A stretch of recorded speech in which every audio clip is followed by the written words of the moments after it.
And I have a specific example of someone that worked here that has said something very similar to her.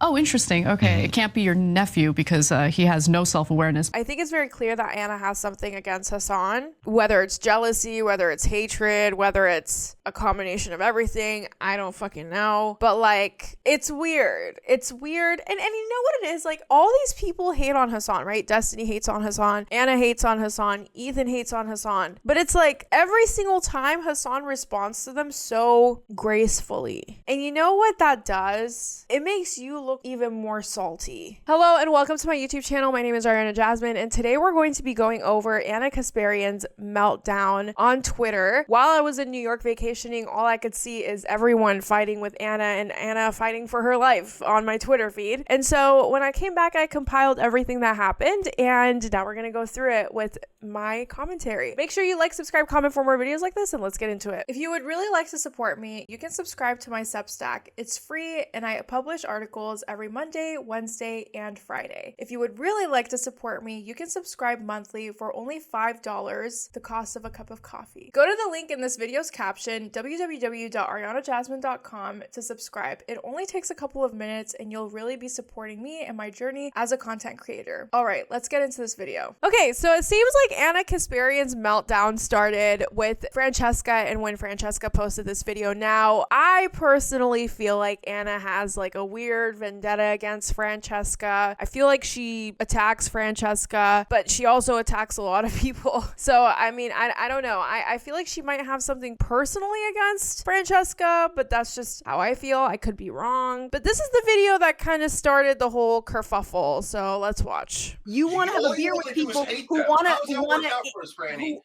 to put people in mass deportation camps. They want to deport. You think we're going to get put in camps? You sound all right.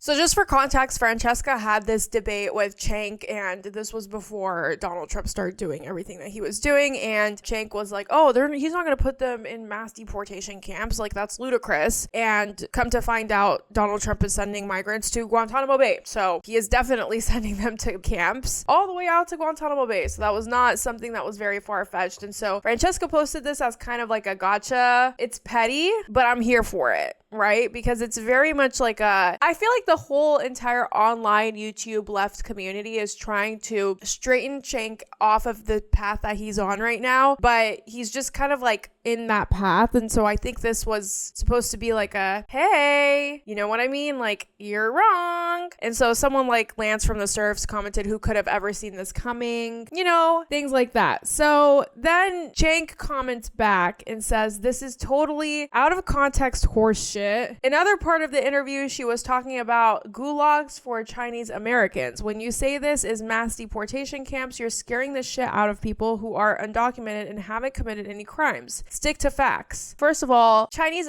Americans and gulag, I don't really understand how that's relevant to this conversation, but going beyond that, when you say this is mass deportation camps, babe, what the fuck do you think mass deportation camps are? What do you think sending undocumented immigrants to Guantanamo Bay is? What do you think that is? That's literally a mass deportation camp. At some point, you got to start calling it what it is. You know what I mean? Anyways, then Franchesca said, and the gall to say that I am scaring undocumented people and not ICE with 1,200 person daily quotas who are targeting workplaces where hundreds of non-criminals are being swept up daily is truly beneath you. Say less. Period. But anyways, this is what kind of started the whole kerfuffle. So then Anna obviously responds, because why wouldn't she? It's kind of what she does. And she did this on another TYT clip. And so someone posted this on Twitter, which caused other conversations to stir up, but let's just watch the clip. I know that Franchesca Fiorentini is currently attacking you about this as if Donald Trump is unique. He's novel compared to past presidents, certainly a special kind of evil that we've never seen before. In her mind, these are the gulags that she was warning about. But in fact, this has been a long-standing practice. You can be against that practice, but Donald Trump isn't doing anything new here. Yeah, so I'm going to address it. I think that the clip that Franchesca's using is misleading and totally out of context, but that's okay. But I know that... No, it's not okay. No, it's not okay. That dishonesty is not okay. Yeah, but continue. Go ahead. I hear you. I don't mean to but excuse she's that. getting the likes that she wants, right? Otherwise, I mean, who would pay attention to anything she's doing if she's not attacking TYT? But anyway, continue, Jane. Yeah. All right. I know that Franchesca Fiorentina. Okay, so Franchesca is a very successful political commentator. With or without TYT, she is doing perfectly fine. I can guarantee you that. She has been doing great. She's been on multiple different, newscasts as a commentator. I don't think she has trouble getting views or, engagement, whether it's TYT related or not. Now, obviously, anything TYT related is going to get more engagement because they're doing a lot of stupid shit right now, and people are tuning into all of those stupid shit. Regardless, going back to what Anna said in the beginning, this is very interesting because she's making this argument that, every single president was doing this. Every single president was putting people into detention camps, which is true. Every single president has been doing it. Cenk was trying to say in that debate was that Donald Trump wasn't going to do that. He's not going to send people into mass deportation centers, etc. And Donald Trump ended up doing something that's a little bit more aggressive than other presidents, which is, hey, I'm going to send them to Guantanamo Bay. The clip is not out of context. You can literally just look at the debate. We've watched the debate. We have reacted to the debate. Cenk has been siding a lot with the right wing of politics. And when you do that, there's a lot of points that you can negate with that because they tend to be wrong on a lot of things. So you kind of gave Franchesca that win, to be completely honest with you, when you tried to side with the Republicans. But anyways, then Emma jumps into this, bringing in the majority report. So Emma responds to this clip that we just watched, and she says, "Gotta love the performative piousness of polymarket populists coming for ally and movement partner Fran Frio because she posted Cenk's own words coming from his mouth. Go back to your roots, ranking celebrity camel toes. Get your clicks that way as the rest of us oppose fascism." Then Franchesca responds, she went full Regina George. Emma responds, "We're in the political debate and discourse space, and some folks just can't hack. Sad to see." Listen, the girls are fighting. And then obviously Anna had to respond to Emma because why not? Why not have a public fallout? Oh, wow. Okay, she wrote a whole entire dissertation. Okay, I remember Emma telling me verbatim, "I never have to work a day in my life if I don't want to because of how wealthy her family is. Your mom threw a nice little fundraiser for Senator Gillibrand in 2019, right? I get why you're so attached to a party that fucked over the working class over and over again." My understanding of Emma is that she's not really attached to the Democrats. She's pretty leftist. Whenever I've watched her, she's been very leftist. Now, I could be wrong, but that's kind of the vibe I get from her. So I don't really expect her to understand what it's like to live in a neighborhood that's been overrun by criminals due to the policies she preaches in the name of gaining social capital. I can guarantee you that Anna Kasparian lives in probably more of an upper middle class neighborhood in LA, but I digress. Fran did a hatchet job on Cenk, even though he was kind enough to waste his time going on to her show in the name of openness and understanding. I knew he was making a mistake. These people aren't interested in building coalitions. They're not open to understanding anything. They don't even give a shit about winning policy goals. Literally, the worst thing Cenk ever did was open up the company to these people. They came in, leached off of what he built, and turned on him for clout the first second that they could. Also, tell me, Emma, since taking a sponsorship is so unacceptable to you and the 4 people company that you work for, how many of the dozens of employees at TYT should Cenk lay off to appease your judgmental ass? Tell us. I mean, listen, I feel like this is a cheap shot. I feel like this is mostly cheap shots like throughout this writing. First of all, quite frankly, I don't give a fuck what Emma's parents do. It doesn't really change what Emma does or what her opinions are. Now, sometimes it's hard to divide people from their work and, their family. Like, sometimes it's hard, right? I mean, listen, if Emma was dating, chief sergeant of, police or sheriff, of course I'd be like, okay, that's a little weird. But if her parents are donating to Senator Gillibrand or whatever, like, I don't really, what does that do? I don't care. But going beyond that, it's like, oh, you work at a 4 people company. We're better than you. I mean, I don't know. It's giving elitist. It's giving like, hey, my company is bigger than you. We're more successful. All you do is talk shit. And it's like, you can have a great comeback without actually digging at people personally. But then again, like, I don't think that's a concept that TYT really understands. Then Anna Kasparian responds, "Hasan is a slave to his audience. I've never seen a man be more terrified of the people who watch his streams. I would never be jealous of that." Because someone says that she's jealous jealous of him. And then someone says, Hasan, Anna is taking shots at you. Anna says, I sure am. You fucking suck, Hasan. You treat family like garbage when they're unbelievably good for you. That's what scum is. Dude, you know what I don't understand? This hate rampage that she's on. It just seems a little aggressive. Like, why are you randomly bringing up? I mean, I understand a lot of people are like, oh, Anna's jealous of Hasan. Anna's jealous of Hasan. And obviously she's responding to that here. But like, why is this such a constant? It's like she's constantly taking shots at everyone. It's like she's trying to fight everyone. And listen, I've said this once and I'll say it again. I feel like Anna is genuinely miserable working at TYT. Like, I really do. I feel like she's miserable. I don't think she's happy there. And it's just like, if you're this unhappy, like, you should leave and either do your own thing or go to a network that speaks more to you, because you're honestly constantly fighting everyone. And it just doesn't seem like you're happy. It seems like you're making everyone else around you miserable. Like, I don't know. Like, Anna is kind of turning into this extremist. She's just like fighting everyone. Someone mentions Anna on air meltdown over Hasan's success, and she calls it a joke. I made a joke once about how I'd like to just play video games and make millions, and these morons take it literally. I would rather scrub toilets than be Hasan. You would rather scrub toilets than be Hasan? Okay. He's glued to a computer for 8+ hours a day, placating an audience I know for a fact he hates. Maybe don't open up to a family about things when you plan on trashing them later. Okay, so I guess she's alleging that he has opened up to Anna, which I don't really know why she would. He opened up to Anna and he said that he hates his audience. Listen, as a streamer, like, I used to stream for 6 hours a day, and I can tell you there were days where I literally hated chat. Like, there were days where chat would piss me the fuck off. Like, days where I would just be like, you know what? I would rage quit, and I would be like, you guys are literally annoying the crap out of me. Like, you're not listening to me. You're just arguing with me. Like, I'm out. And there are definitely times where Hasan, like, goes off on his chat. That's very normal. I think every single streamer goes through that. It's like a love-hate relationship, right? Sometimes chatters can become a little parasocial, whatever. But like, just because he was maybe venting to his family that he feels X, Y, and Z about his chat because they may or may not have pissed him off or made him feel some type of way, that doesn't mean he hates his audience and he's only doing it for the money. Oh, and then she says, you can tell how much he hates them when they walk up to him in the streets. I know, it's both sad and hilarious. So I actually walked up to Hasan. Actually, I think this is so disingenuous because I've met Hasan and I was one of the people that walked up to him. Like, he didn't know who I was. Obviously, why would he? But when I walked up to him and I was like, hey, my name is X, Y, and Z, like, I genuinely feel like Hasan is a little shy and like not super social, especially with people that he doesn't know. Obviously, if you've been his friend for years, the dynamic is different. And to chalk that up to saying that he hates his audience because he's socially awkward, like, I feel like that's not fair. You know what I mean? She makes this argument that she is definitely not jealous of Hasan or anything like that, but then when she doubles down and triples down like this, saying that she would rather scrub toilets than be Hasan, like, you sound salty.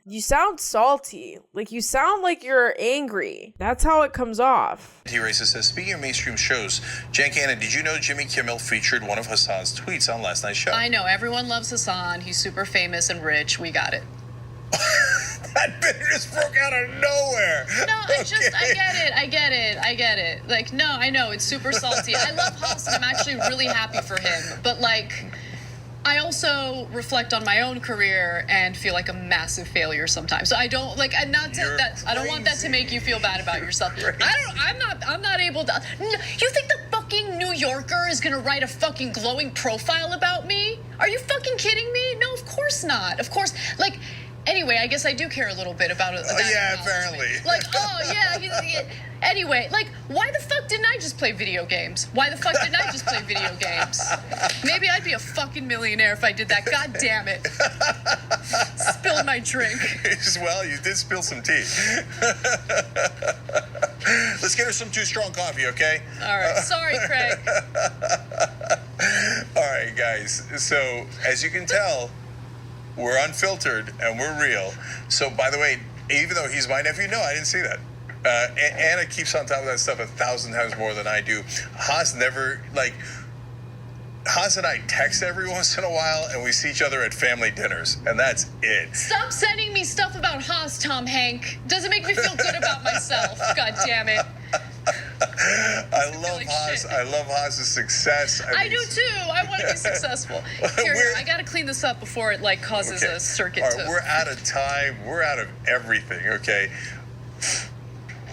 Look, media's funny, and it even affects us. Goddamn.